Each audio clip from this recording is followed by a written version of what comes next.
वंश पर शेर शिवराज है। जय भवानी, जय भवानी, जय शिवाजी, जय शिवाजी।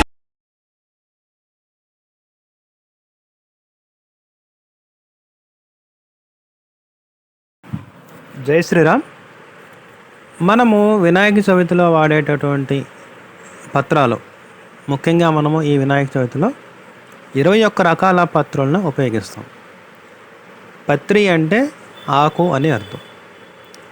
అయితే మన పూర్వీకులు చెప్పారు, పుస్తకాల్లో రాశారు, ఏకవింశతి పత్రాలతో పూజ చేయాలి అని చెప్పేసి పూజ చేయడం కాకుండా అసలు ఈ 21 రకాల పత్రకి ఏమిటి ప్రాముఖ్యత, మనం ఎందుకని వీటిని గణేశునికి పూజించాలి అనేసి తెలుసుకుందాం.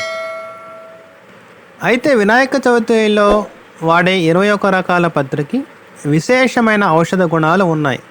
ఈ విషయం చాలా కొద్ది మందికే తెలుసు. అంటే ఈ 21 రకాల పత్రుల్ని, అంటే రకానికి ఒక ఆకు చొప్పున కోసి దానిని మనం గణేశుడి పూజకి వినియోగించాలని చాలామందికి తెలియదు. అయితే ఇప్పుడు ఉన్నటువంటి మార్కెట్లో మనం బయట కొనుక్కొని తీసుకొచ్చే వాటి పత్రిలో ఈ 21 రకాలు కూడా ఏమీ ఉండవు. పల్లెటూరి వాతావరణంలో అయితే, పల్లెటూరి ప్రాంతాల్లో అయితే ఈ 21 రకాల ఆకుల్ని కూడా మనం జాగ్రత్తగా సేకరించి పల్లెల్లో ఉండేవాళ్ళు పూజ చేసుకుంటారు. ఈ 21 పత్రాల యొక్క పేర్లు ఏమిటి, వాటిని వైద్య రకంగా ఆయుర్వేదంలో ఏ విధంగా వాడతారు, వాటి వల్ల ఏ ఏ ఉపయోగాలు ఉన్నాయి అని మనం తెలుసుకుందాం. మొదటిది మాచీ పత్రము. ఈ మాచీ పత్రము అనేది తెలుగు పేరు. ఇది చామంతి జాతికి చెందిన ఆకు. దీని సువాసన చక్కగా ఉంటుంది. ఇకపోతే ఔషధ గుణాలు వచ్చేసి, ఈ ఆకుని పసుపు, నువ్వుల నూనెతో కలిపి నూరి ఈ ముద్దను చర్మ వ్యాధులు ఉన్న చోట రాస్తే త్వరతంగా వ్యాధి నివారణ అవుతుంది అని వైద్యులు చెప్తారు. ఒక ముఖ్యమైన గమనికండి, ఈ ఆకులు వైద్య గుణాలు కలిగి ఉన్నప్పటికీ కూడా వీటిని వాడే విధానము నిపుణులైనటువంటి వైద్యుల పర్యవేక్షణలో మాత్రమే మనము తీసుకోవాల్సి ఉంటుంది. మన సొంతంగా ఇటువంటి ప్రయోగాలు కూడా చేయకూడదు. ఎందుకంటే ఎంతే వైద్య గుణాలు కలిగి ఉన్నాయో కూడా వైద్యులు ఆ వైద్యానికి ఉపయోగిస్తూ రోగం యొక్క సాంద్రతను బట్టి దానిని తగు నిష్పత్తిలో వాడతారు. కాబట్టి దయచేసి వినండి, ఎవరు కూడా దీనిని సమాచారం కోసం మాత్రమే అని తెలుసుకోండి. 2, బృహతీ పత్రము అంటే వాకుడాకు అని అంటారు. దీన్ని మొలక అని కూడా అంటారు. దీనిలో చిన్న మొలక, పెద్ద మొలక అని 2 రకాలు ఉంటాయి. ఈ పత్రాలు వంగాకుల మాదిరి తెల్లని చారలు ఉండే గుండ్రని పండ్లతో ఉంటాయి. ఇవి చూడడానికి ఆకుల మీద చిన్న చిన్న ముళ్ళు కలిగి కూడా ఉంటాయి. ఈ పత్రం వల్ల ప్రయోజనము దగ్గు, జలుబు, జ్వరం, అజీర్ణం, మూత్ర సంబంధిత వ్యాధులు, నేత్ర సంబంధిత వ్యాధులు నయం చేసుకోవడానికి ఉపయోగపడుతుంది. అంతేకాకుండా ఈ ఆకు యొక్క కాండంతో దంతధావనానికి కూడా వాడతారు, అంటే పళ్ళు కూడా తోముకుంటారు. 3వది బిల్వపత్రము. ఇది బాగా పరిచయమైనటువంటి ఆకు. దీనినే మనం మారేడాకు అని కూడా అంటాము. ఇది శివునికి చాలా ఇష్టము. శివాభిషేకంలో విశేషంగా ఈ బిల్వపత్రాన్ని వాడతారు.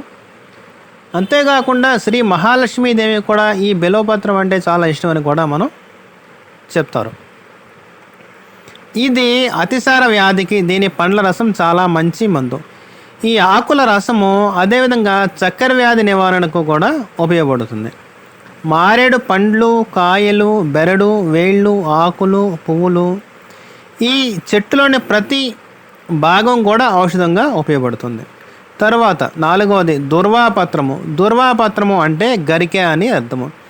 ఈ గరిక వినాయకుడికి అత్యంత ప్రీతికరమైనటువంటి పత్రము. ఈ గడ్డి జాతి మొక్కలు చాలా రకాలుగా ఔషధానికి కూడా మనం ఉపయోగిస్తూ ఉంటాం. గ్రహణ సమయాల్లో వెలువడే దోషాన్ని అడ్డుకోగల శక్తి ఈ ఒక్క గరికకి మాత్రమే ఉంది. ముక్కు నుండి కారే రక్తాన్ని ఆపగలుగుతుంది ఈ గరిక. ఈ గరిక రసము తలనొప్పి, గాయాల్ని త్వరగా మాన్పడానికి, సెప్టిక్ అవ్వకుండా కూడా అవుతుంది. నోటిపూతకి, చర్మ వ్యాధులకి, కడుపులో ఇన్ఫెక్షన్ని తగ్గించడానికి, కిడ్నీలో ఉన్నటువంటి రాళ్ళని కరిగించడానికి కూడా ఉపయోగపడుతుంది.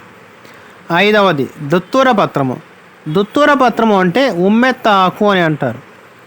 దీన్నే ముళ్ళకాయ అని కూడా అంటారు. ఇది ముళ్ళతో కాయలు కలిగి వంకాయ రంగు పువ్వులు, తెలుపు రంగు పువ్వులు కూడా పూస్తూ ఉంటుంది.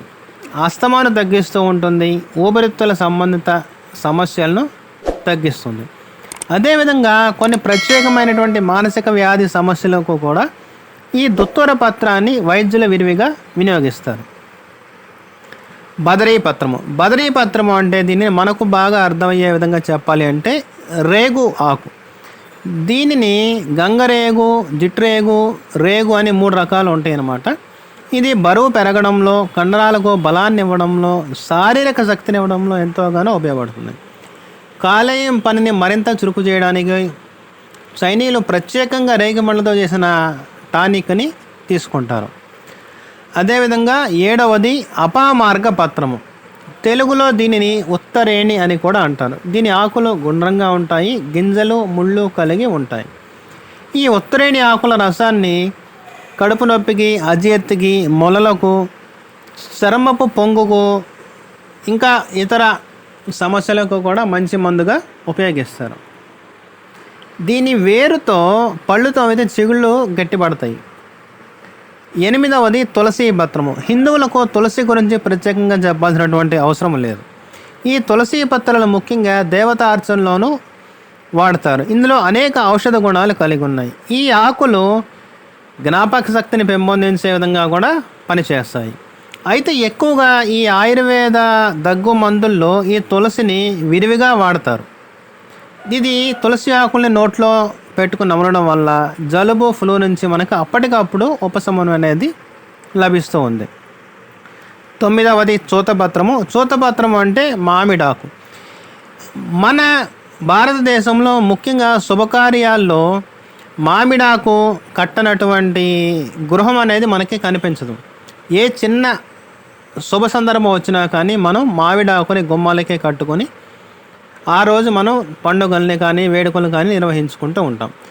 వీటిలో ఉన్న ప్రత్యేకత ఏమిటంటే ఇవి కోసిన తర్వాత కూడా దాదాపు 48 గంటల వరకు ఆక్సిజన్ని విడుదల చేస్తూ ఉంటాయి. అందుకే పెళ్ళిళ్ళ లాంటి జరుగుతున్నప్పుడు మామిడి తోరణాలు చాలా ఎక్కువగా కడతాం మనం. 10వది కరవేర పత్రము. దీనినే గన్నేరు అని కూడా అంటారు. తెలుపు, పసుపు, ఎరుపు రంగు పువ్వులు ఉంటాయి దీనికి. ఈ పూలని పూజలో కూడా విశిష్టంగా మనం వాడుతూ ఉంటాము. జంతువులు వీటిని తిన్నప్పుడు ఆ చెట్టులోని విషం వల్ల అవి అక్కడికక్కడే మరణిస్తాయి. కాబట్టి జంతువులు వీటిని ఎక్కువగా ముట్టుకోవు. వీటిలో ఒలియాండ్రిజన్ అనే రసాయనాలు ఎక్కువ మోతాదులో ఉంటాయి కాబట్టి అవి కార్డియాక్ గ్లైకోజైడ్స్గా బాగా ప్రసిద్ధి చెందినవి. అంటే ఇవి మనిషి శరీరంలోనికి వెళ్ళినప్పుడు మరణిస్తాడు. ఈ దూలగుండ చర్మ వ్యాధులను, కంటిమంట, దురదలు, చికాకు, ఎలర్జీ ప్రతిచర్యలకు కారణమవుతుంది. అందుకే ఆయుర్వేద పత్రాలు కానివ్వండి, పుష్పాలు కానీ వాడేటప్పుడు మనం వైద్యుల సలహా లేకుండా మనం వాడకూడదు అని మనం ముందుగానే చెప్పుకున్నాం.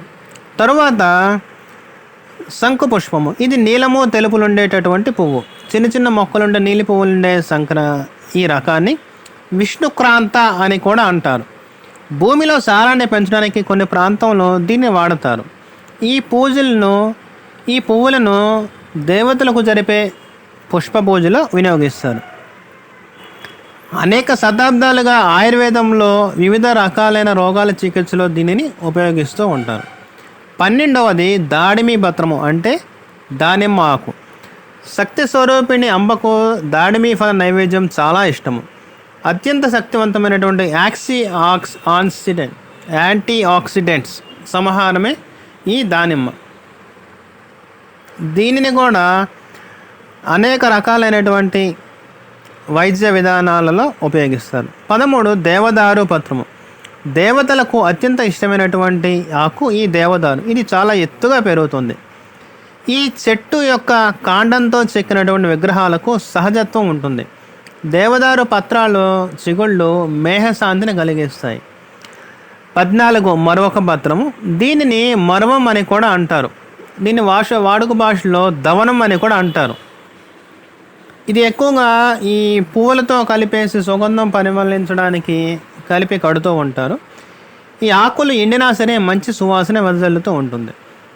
ఈ పత్రము ప్రత్యేకత ఏంటంటే కీళ్ళ నొప్పులు తగ్గిస్తుంది, చర్మ వ్యాధులు తగ్గిస్తుంది.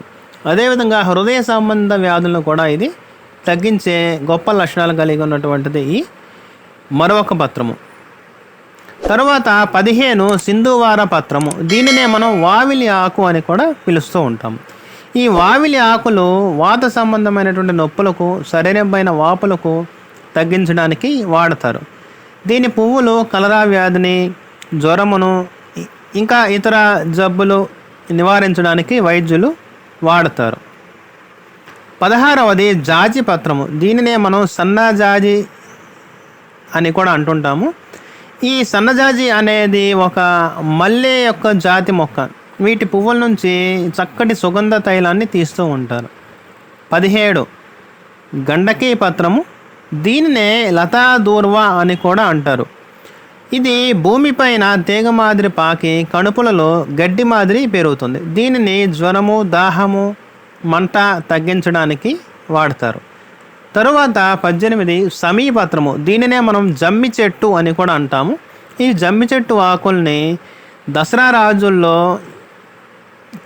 ప్రత్యేకమైనటువంటి పూజలు నిర్వహిస్తారు. ఇది కుష్ఠరోగ నివారణకు, అవాంఛిత రోమాల నివారణకు జమ్మి ఆకులను ఉపయోగిస్తారు.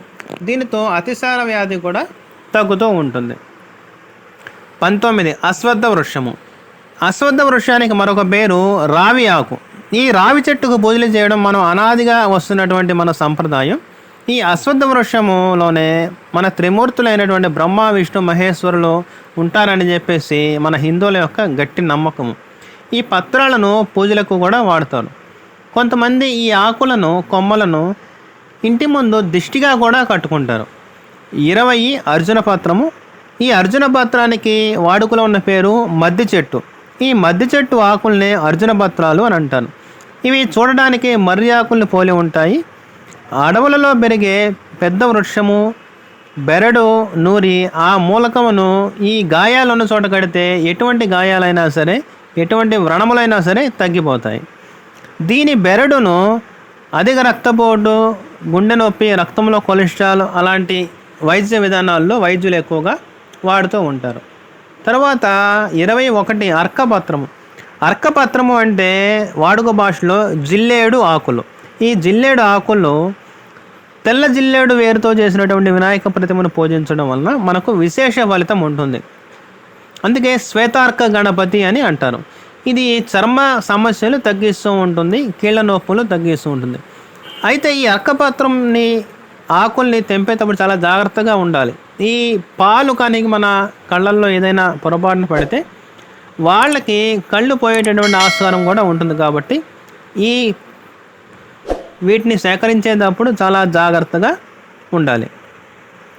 అట్లాగే ఇష్టం వచ్చినట్టు పువ్వులు, పిందులు, పళ్ళున్న కొమ్మలు కోసి పూజకి ఎట్టి పరిస్థితుల్లో కూడా ఉపయోగించకూడదు.